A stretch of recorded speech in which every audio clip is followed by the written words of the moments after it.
What's happening? It's your boy DJ. What's going on? Okay. Captain's log. Ezip 500 is what this started out to be.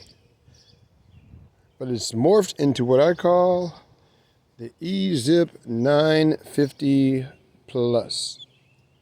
Okay? When I got it, it didn't have suspension forks. So I went on eBay, looked around. I found suspension forks for a Ezip 900. And common sense prevailed, and you figure, well, most of these things look pretty much exactly alike. They probably have the same dimensions. So took a chance, ordered the forks off of eBay for 30 bucks, and they fit on this Ezip 500 perfectly fine. So I have the Ezip 900 forks on there. And the same guy later on, I bought his front wheel that he had, which is has a rotor on it for disc brakes, front disc rotor on it. And later on I bought the whole brake assembly.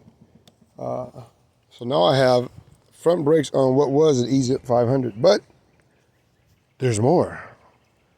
Okay. So the Ezip 500 originally only has a rear drum brake.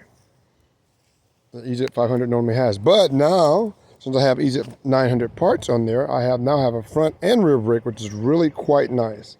So I had some extra scooter parts for some older other scooters that I had gotten for like junk parts.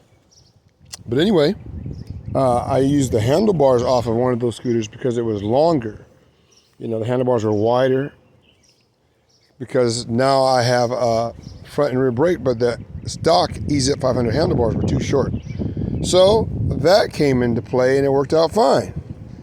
So, and then also on top of that, I topped it off by ordering last week a motor for the Ezip. I ordered the Ezip 900 motor, which is a 900 watt motor, as opposed to the 500 watt motor. And that motor really topped off the cake. So this is, I call it an Ezip 900 Plus, unofficially. I put the 900 watt motor on there yesterday. Does good.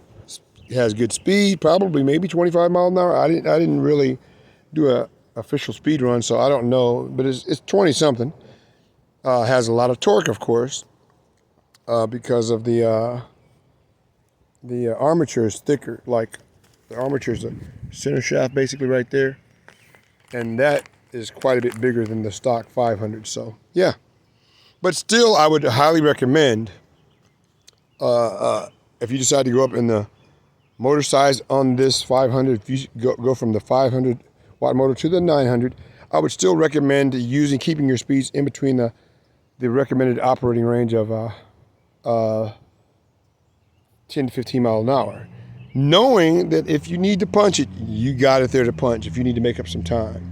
Just don't stay there too long, because these are brushed DC motors. Oh yes. But the scooter works great, runs fine, plenty of torque for climbing hills. Motor does good. Yeah, it does real good. And I'm quite impressed with my creation.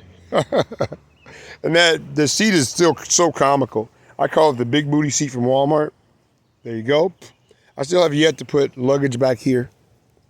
Something to haul stuff around. I might just put a basket back there. What I find that works really well, guys, is this. Just a simple bag from Walmart right there. Strap that around the handlebars or whatever. And I had like 4 cans of soda in there. Not soda, but drink right here. 4 cans of that stuff in there. And weight is not even an issue, you know, because of the weight's riding off the handlebars, which is not a problem. So I think that's quite nice. The basket is it's a Walmart basket, more for lightweight stuff, but it's very useful, extremely useful. I'm gonna probably just put a little basket on the back, unless I can find a luggage box that I like that's nice and small. But anyway, this thing does great. Right now it's running off of, 25 amp hour battery pack. I got one on the deck, and I have one in the extended pack right there. So it's 25 amp hour. It's got a low gear ratio, so I may get 25, 30 miles. I would guesstimate 35 miles off of that pack that I have there at operating speeds of 10 to 15 miles an hour. I could be wrong. It could be a little less. Could be a little more. I haven't done, and probably I'm in no big hurry to do a range test. But yeah, so I just want to share information with you guys. Yep, this is my Ezip 900 Plus. That's what I call it anyway, unofficially. Why? Because I've sourced parts off the Ezip 900 and put them on the 500.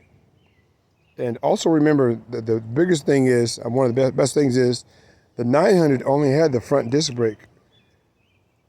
The fact that I got the 500 that only had the rear drum brake, and I combine the two, I now have front and rear brakes on this scooter, which is quite nice. That's right. It's quite nice.